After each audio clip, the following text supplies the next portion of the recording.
Alrighty. Hello. Sorry for about that. Dean's internet died, and it is evidently still dead. What are you gonna do? Sometimes those things are beyond our control. So, correct me if I'm wrong, but I imagine after that fight, you're probably gonna make yourself scarce and keep on traveling. I would be keeping an eye out the whole time for, like, water. Because I'm trying to get about Serena. Okay. Can you give me that's a survival check. Okay. If anyone wants to help with that, or would you be doing that, on your own, kind of as a... If she brings it up, I would help. I would definitely be like, keep an eye out for a lake. Pond, anything. Yeah. All right. Survival with advantage, then. That's really good. That's really good. Okay. So while you're traveling through this area,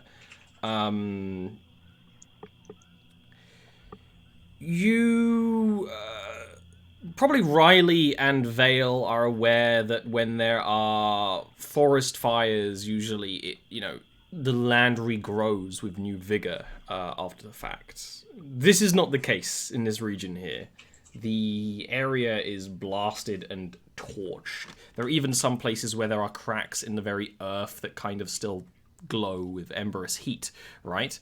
When you start getting a bit further and further away, you start to notice something, Indira, when you're like kind of standing on the top of the beetle looking out, that this far away from the city itself, it's not all one massive cavern. You start to see a lot more spiraling rock formations that reach all the way up. And what you notice most of all is tunnels that dig down into the earth or into the cavern walls in places. And after a few more days of... actually, you would do this would be further on in the day that you're traveling in already, where you fought that flame-torched beast. You find one of those strange, almost completely circular tunnels that is filled with water and is, like a hot springs, kind of steaming attractively and bringing life all around it, like a little oasis in this elemental fire-torched place of glowing fungal plants and little creatures in the area. I think we need a montage of us enjoying the hot springs. Can I tell if the water is safe? Yeah, with that survival roll, I imagine you would go up and you would, would test, and you put your safe. entire arm in and it doesn't melt.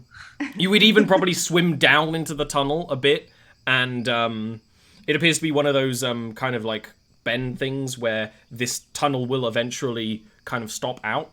But there are definitely living things down there, but nothing too threatening. As two accomplished swimmers, you think if there was a threat, you'd be fine, right?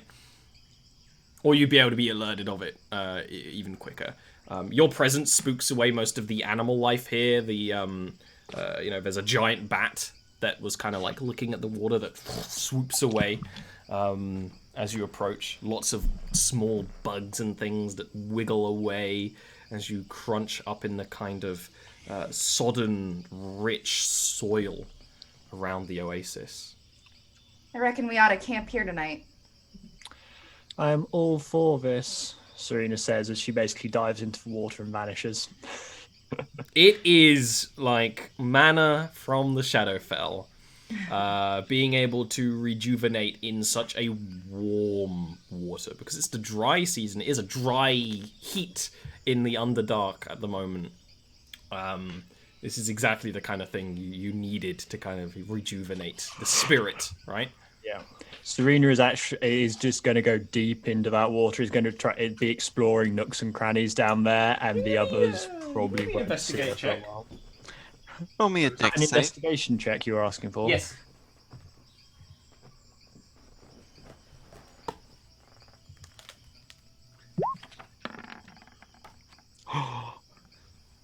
It's one good roll of the sesh. Yeah. While you're traveling through here, you come to a conclusion that something borrowed this tunnel, the tunnel you're seeing around. That's not much of a surprise. You kind of know that's how the Underdark works, because especially outside of civilized areas where there is magic and things to protect it, the caverns change and shift over hundreds of years. You can kind of means when you go deep and start exploring, the caverns open up into other tunnels that break through and things like that. And there's little bits of wildlife, but never anything that could cause you any danger. You see blind cave fish, all sorts of crustaceans, all sorts of semi-living, like fungal coral things that you find in such places. Even see a couple of fish people that very quickly would make themselves scarce and get away from you. But what you do find, which would pique your interest, eventually would be a massive tooth, like the size of your body, and you're long because you're a mermaid. This massive, Gods. yeah, a massive tooth, which you believe was from whatever bored this tunnel and got lost along the way, kind of like resting on the bottoms of the water. It is kind of impressive in an intimidating way. I wish that was a bit smaller because I can't do anything to get that out of here. Really. You can. It's in water. It's lighter, Yeah, right? it's in water, and you can work it out. You have all the time in the world because you're a mermaid. Also, I can underwater. breathe underwater. so And you could get her. Yeah, I'd get Indira to help and then bring it up. that's what Serena would actually do instead of putting any effort in. Yeah, absolutely. So it would be probably like an hour after setting up here, and this would probably be one of the first times you set up a true camp because it's not been safe anywhere else. Actually setting up like your tents and things, and your beetle Scritches is very happy, kind of dunks its head in the water and its mandibles Oh my god, kind of that's adorable. squish and things like that. And it will sort of start chasing around the smaller bugs in the area when you kind of leave it alone. And you're like, oh, it's so good. And then you look And then it goes- away, and then look back, and you just hear. No, they're Serena vegetarians. thinks that's pretty adorable as well. It's cute. Yeah, when you leave it alone and it's kind of tired, these beetles, they feed off the dew that forms on the side of the mushrooms. So it just kind of sits there like mushing its mouth parts up against the side of the mushrooms. Got like little soft feeder fans. Yeah. I would also under the try mandibles. bonding with the beetle a little bit too. Yeah, I mean, it's just one of those things you by now, especially I don't, 'cause, because it's a beetle. Jesus, guys, come on. Indira respects her vessel. So it'd be kind of like an hour when you set up that camp properly. Maybe you're like, oh, maybe we'll actually hunt and cook something while we're here, right? That Serena would pop back out of the waters after just disappearing. Indira, there is a rather interesting thing down here. A rather large tooth. It's about as big as me. I had thought perhaps we could make an addition to your vessel, another sculpture. Indira will just smile and kind of like flex and then dive in. Yeah. While you're down there, perhaps you could fetch us up some food. I presume there are some life There forms are- down there that There look. are some blind cave fish and the like. Should not be too much problem to get a few. Oh yes, please do. Any crustaceans? Just get Indira to off the edge of the rock, whatever. I'll make a really good. Gonna make a gumbo. Serena Cave nods and shrimp dives gumbo. back down. She's in a bit of a better mood, so she is actually going to follow his instructions. Totally. Yeah. You can If go you're down. gonna eat good. You're gonna rest good. Yeah, considering, this is downtime and you have the benefit of time, Indira can go down to that massive tooth and kind of like lumber it up. And Indira's one of those people who's very good at swimming with like just her legs as well. So can pull it up. And when she brings this Strong. above, when she pulls this above the water, it is, it makes a satisfying thunk noise. It is a massive thing. Holy!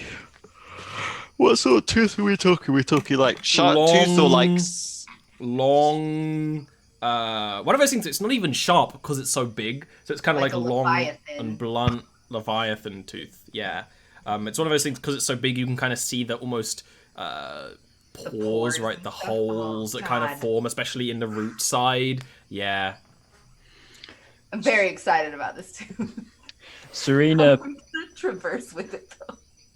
Serena pulls out a set of tools that Vale and Gil and Riley probably haven't seen her use yet. Sort of looks over the tooth and glances at Indira and says, "Do you have any requests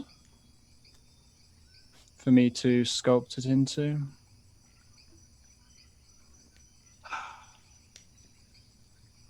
Whatever is in your heart. You should do that dragon we killed. Looks to Indira. Whatever's in your heart. Okay. I'm not sure we ever actually. I can't remember if this was ever established. What is the current masthead on the Crimson Dawn, Doxy, if you remember? Because I've got a note that Serena. I think it's a mermaid. Yeah. Is it mermaid? Okay. Yeah. If it's a mermaid, then Serena is going to start sculpting this into Indira. Actually. Okay. So.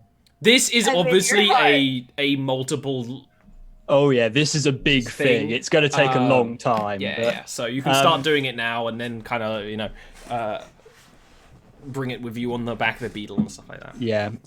Again, Vale and Riley and Gilwyn haven't seen this from Serena before, but she has, she's normally got a very regal, very calm expression. She does look very satisfied while she's doing this. She's got a small smile, which is quite unusual when she's just going around normally.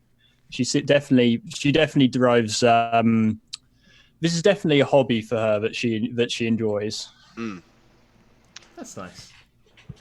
Also, unrelated question, Ollie, because you mentioned a giant bat. How big are giant bats? I believe they're large size. Large size. Okay. So the wingspan would be 16 feet probably. You could make yourself a half sleeping bag to go on the back and never need fly again. Well, no, I was thinking Vale has a Pegasus. I should get a giant bat. Oh, I see. It is the flying mount of choice down here. Yep. Can I do me some cooking? Yes. While give me a while they were down there, obviously I'm looking around at local fauna, picking things, sniffing things, and we'll have got together a little paraphernalia of smelly things. You're like freaking Link. You're just carrying around armfuls of food. You put it in the pot, see what happens. Durians. Ain't gonna find no durians down here. What's cooking again? Either intelligence or wisdom, or constitution. I also allow it to be a constitution one. Oh well, we'll do this one as a constitution. You are eating underdark food. Yeah. Oh yeah. Underdark crabs. So it's baby. quite nice. You set up your tents. Set up a nice little safe area. Gilwyn's playing a little bit of music. Serena's probably not even starting to carve away at the tooth yet because Planning it, making a few marks, sketching on it with charcoal because there's an abundance of charcoal around. While Vale starts cooking this up, and it starts to smell real good. I found a root that's spicy. Yeah, it ends up being this like a spicy, proto ginger. this spicy mushroom seafood kind of stew sort of thing. That sounds so bum.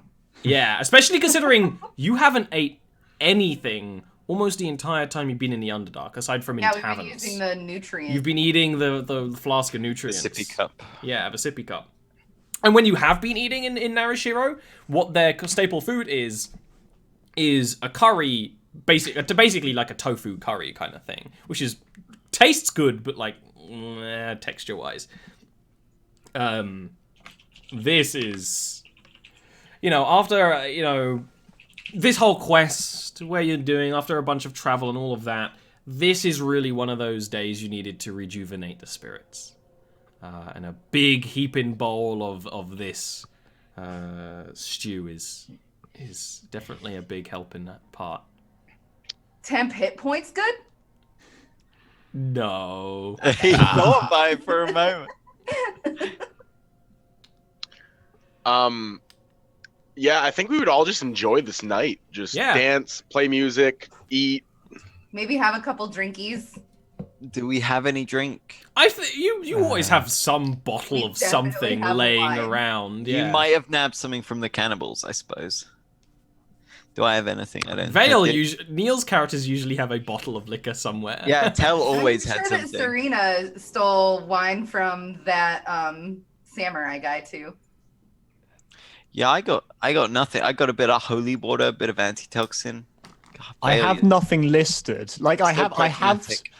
I have something that's described as amber potion brackets heart stopper, but I don't think that's alcohol. I think that is actually a potion. That's a potion, yeah. Maybe we don't drink on that. Yeah, I don't have any either. Weird. Wow. Strange. Yeah, no alcohol. booze. No drinkies. Bet Which Bean's is got good some because in you're bet. swimming anyway. You should really be, self-conscious. I mean, and safe. but Risk of cold if- water shock.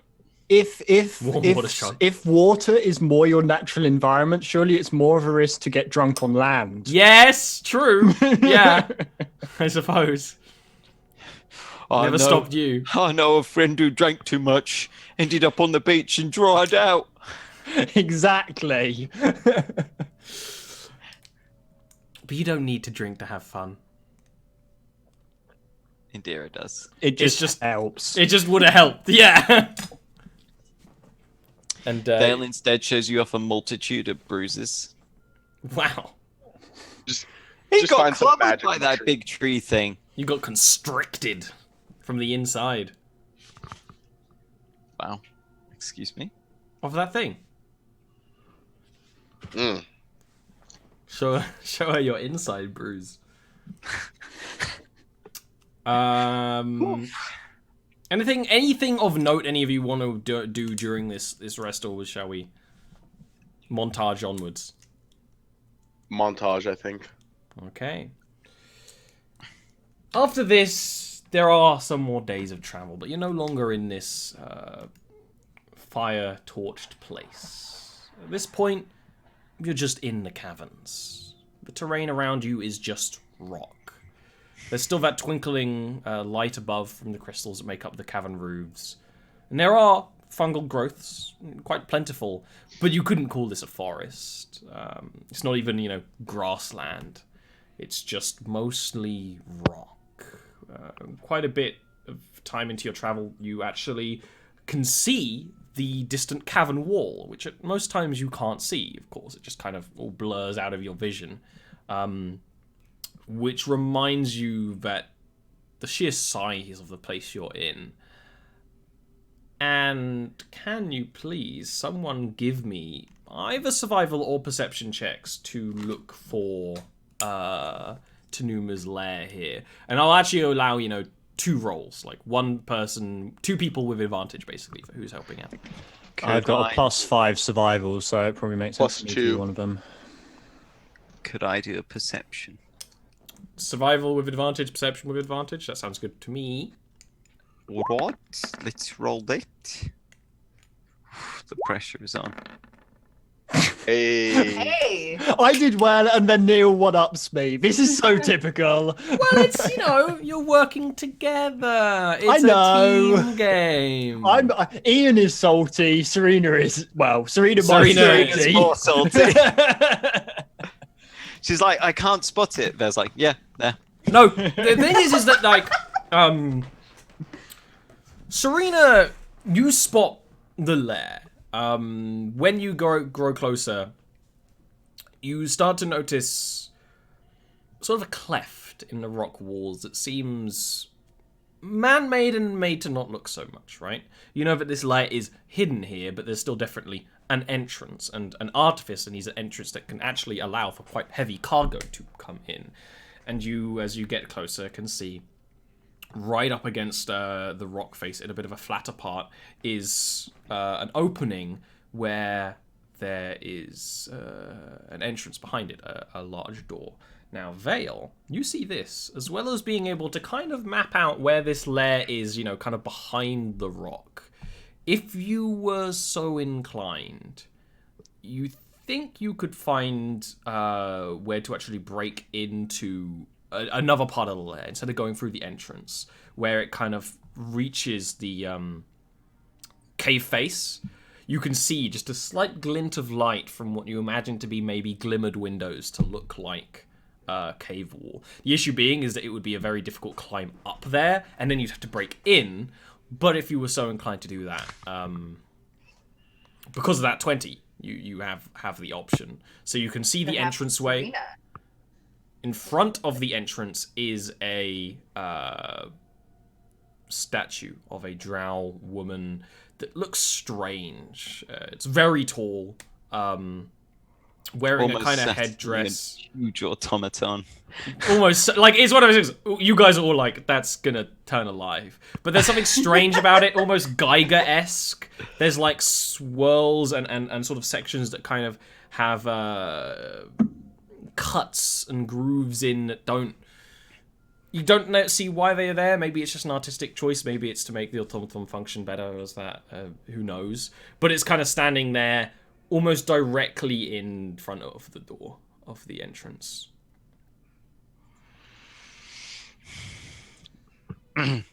So,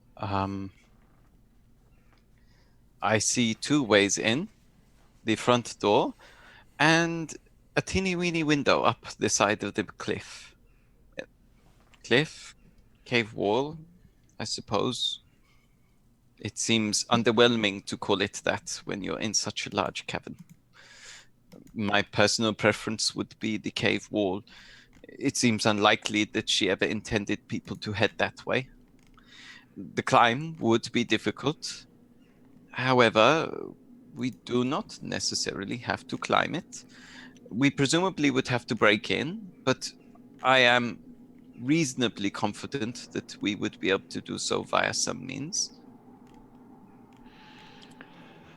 Going in through the front door has had mixed results. If we can avoid that, and presumably avoid any traps she has laid, because this is, by all accounts, a master artificer. There were a few of them on trial. Not that I interacted with them much, but tales said that they had mixture of magic and technology. There is no doubt traps and maybe devices to disable magic, similar to how Gil can dispel magic, things like that. It would likely not be a pleasant trip through the front entrance if she is expecting us. I have a dumb idea. If you can, Go. Serena, if you can get me up there, then I could cling to the wall, and you could bring Vale up to sit on my shoulders and break into the window. I think I'm strong enough to hold him up while he gets inside. It is certainly possible. Does the wall look like you've got good places to grip? I cannot quite see it from this distance. I think it would be reasonable to assume that Indira would be able to hold. There are some smaller handholds from the looks, but Indira has quite a grip strength. I could always assist in holding him. Depending on how quickly we can make this work, I could potentially bring the two of them up and then ferry both Riley and Gilwyn up there to minimize our use of our energy before a potential battle. It would Good cost idea. me some magical energy, but, well, I make liberal use of it when flying anyway, so... Plus, you have a pearl. I was gonna say you also have the pearl. Yes, indeed. And the advantage of surprise would no doubt counteract the slight reduction. Riley would nod and say, I have myself 2 ways to get up there pretty quietly. One way I can help in breaking in. The other way, I could just bring me and one other person in. It is probably easiest for me to take Indira and Vale up and see how long that takes. Okay. And then if I am unable to return and collect you within 10 minutes, then you can bring yourself and Gilwyn up, hopefully through the opened window by then. Perfect.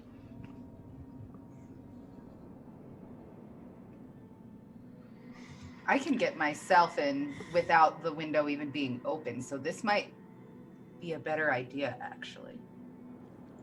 The math works out. It does. As long as I can see inside, I can get inside. Could you not perhaps climb the wall by giving yourself footing, Indira? Yes, Okay. with that spell that allows you to mold the earth. It would possibly take a lot of time, though. Whatever's the most quiet, I think, makes the most sense. If we Indeed. want Mold to surprise, earth we is should loud. surprise. Okay. Yeah. It's like earth bending, literally. Like. I think it is probably best then that I take Indira up and we play it by ear. If it Okay. looks like the window would be easy to open from the inside and such like, then Indira can simply step in, open it, and then it solves us all of our problems. Otherwise, I come back and get Vale. Vale sits on Indira's shoulders and I help support him while he works. Agreed. That's the perfect plan. That's the most frugal approach. Would not the most frugal approach simply to be casting the spell on someone who can open the window? But I suppose, yes, I could cast it on someone else. They would need to come back down for me, as I have absolutely no way of getting up there other than that spell. But it is an option.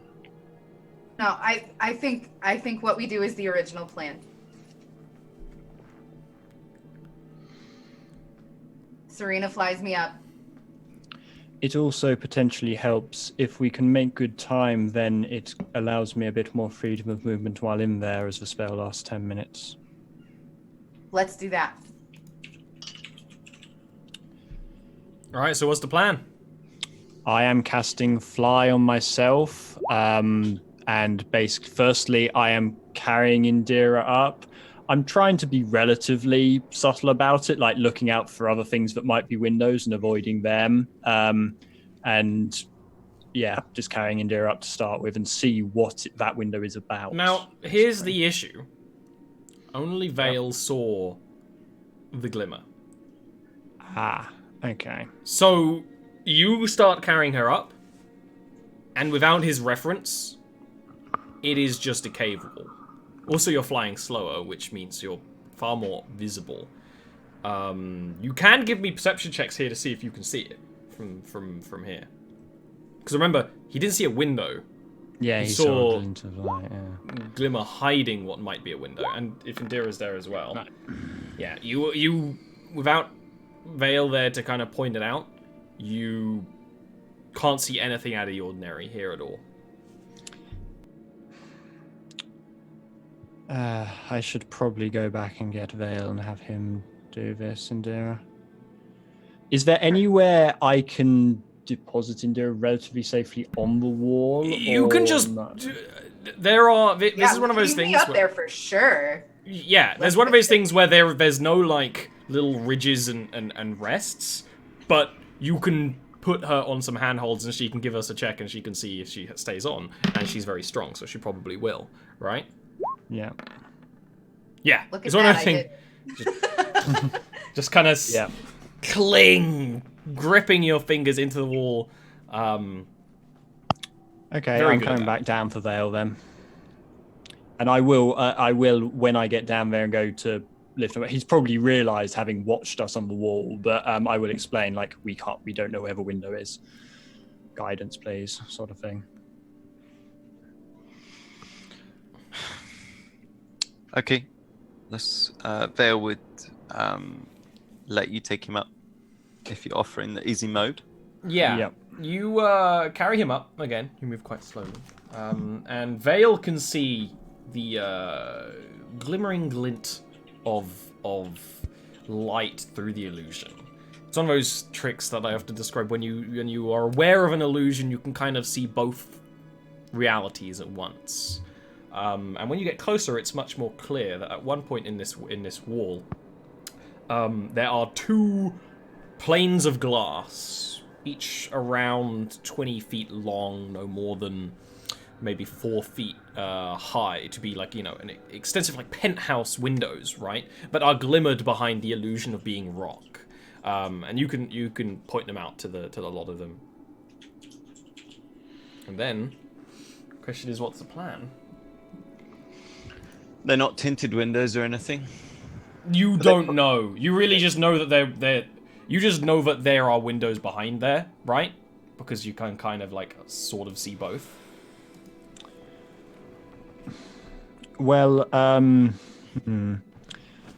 if with veil, because these are windows, is there anything like a window sill on the There outside is or not? a tiny little ledge between the window and the actual glamour spell itself. I'm just wondering whether it's better to for me to just hold Vale while he works, or to deposit Vale and go back for Indira and bring her up as well. And Indira could just climb up if she Yeah, I sees could you climb there. to it. that works, yeah. Give me the climb roll. Strength? Yeah. Athletics. Oh, sure. Yeah, you just start slowly climbing your way up to them. It's a difficult climb, but you're incredibly strong, where most people kind of reach out for handholds. Indira is the kind of person who at some points kind of springs up and leaps and grabs. And it's a hell of a fall. But you can actually reach up, and if you wish, you can kind of be right there in that like window space. On those tiny little half-inch handholds. Yeah, and I presume between myself and Indira, we're going to support Vale while he tries to get it open, unless Indira just wants to Sure. zoom in. But Can you? Sure. What's the plan? I would offer like a boost, like I would stick out my thigh for Vale to stand on. Cool. I Give me a mean, thieves' tools check if that's your plan. yeah. Huh? If So these really- windows aren't designed to open, it'll take longer. It looks like they aren't designed to open. because it's a cut the pain out jobby.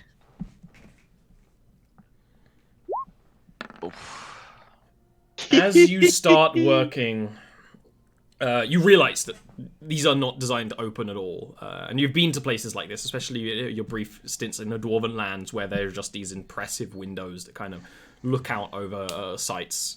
And you start working. It is kind of while the three of you are there, kind of propping Vale up as he starts planning on working, that you actually look through Vale. Inside, you see 5 individuals, each one of them nearly exactly the same. They're wearing leather overalls that are studded and have metal sections added to it to make them a little bit more armor-like, and also a little bit more as clothes that could kind of pass for finery. Not quite, but they kind of get a bit more to that standing. What you would imagine, a royal artificer would wear. Each one of them is wearing goggles that glow with a little bit of arcane light. Silver hair tied up in ponytails behind their heads. Each one of them a clone of each other. And you notice a bit too late, while they're all kind of working away at separate things, separate little workstations, one of them take a almost glass box filled with a glittering red dust and cast a spell over it, and you kind of see her eyes in a mirror on the table glance towards you, and you guys hear arcane magic around you. You don't see anything, but there is this very arcane sound that kind of creaks around your presence.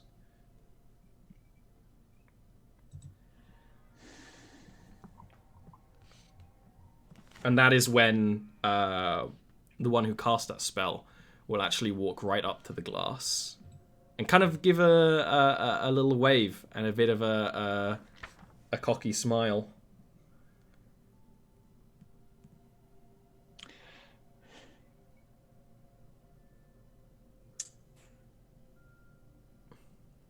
What are your reactions to this? Is she? Have we got a moment here? Yeah, Or, I'm giving you a moment. Okay, so I presume at this point we've all seen her because she's come right up to the glass. Mm-hmm.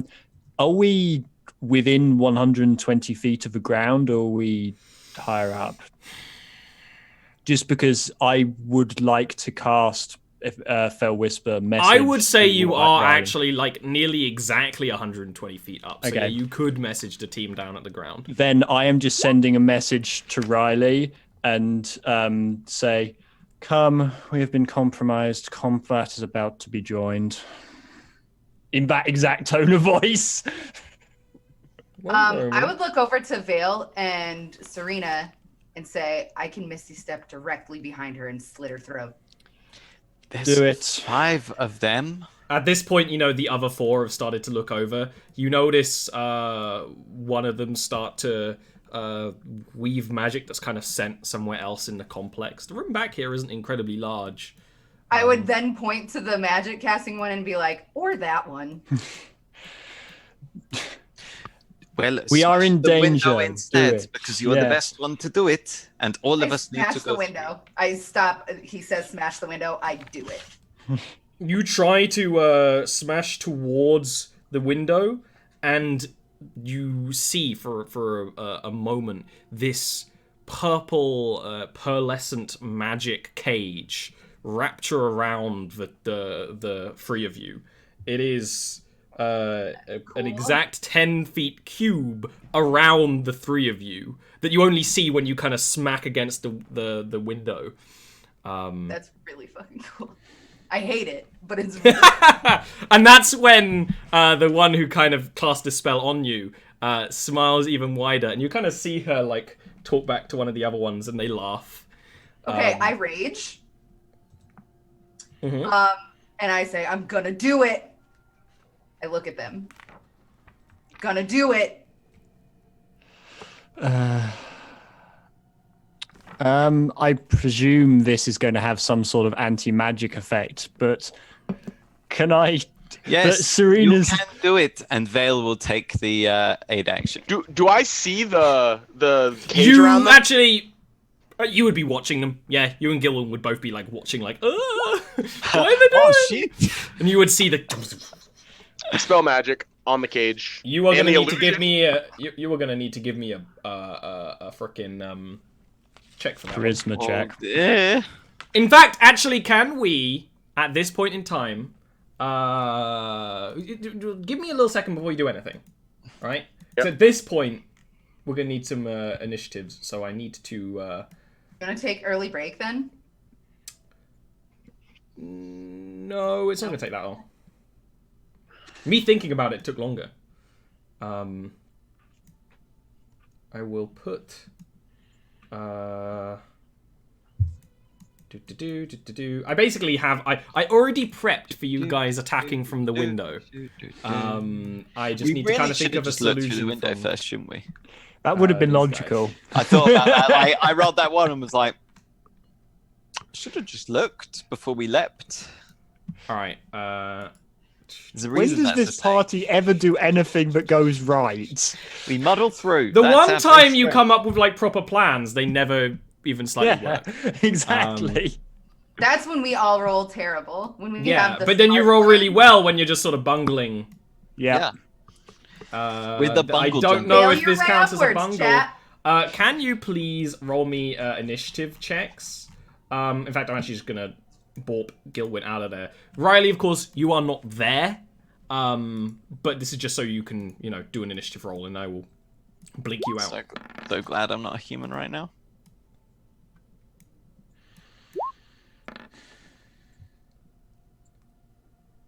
All right.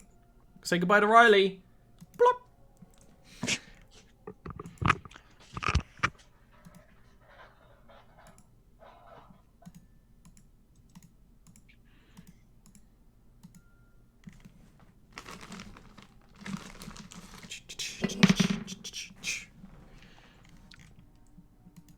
Neil, move a bit to your left, and you're entirely on camera. Oh, I The didn't. battle screen. I is not- didn't set it up. Oh, we are going to need to take a break. That's a rippy bit. That's good because I Okay. need to leave. Yeah. Okay, we're gonna take a real break now because this is Garbo. Sorry, I didn't mean to. No, you're totally right. It turns out I was Yeah, blinded we by my have own that right, hubris. Doxy. Woo! You're allowed your, court mandated toilet break now. We'll be back in a Are sec. we clear?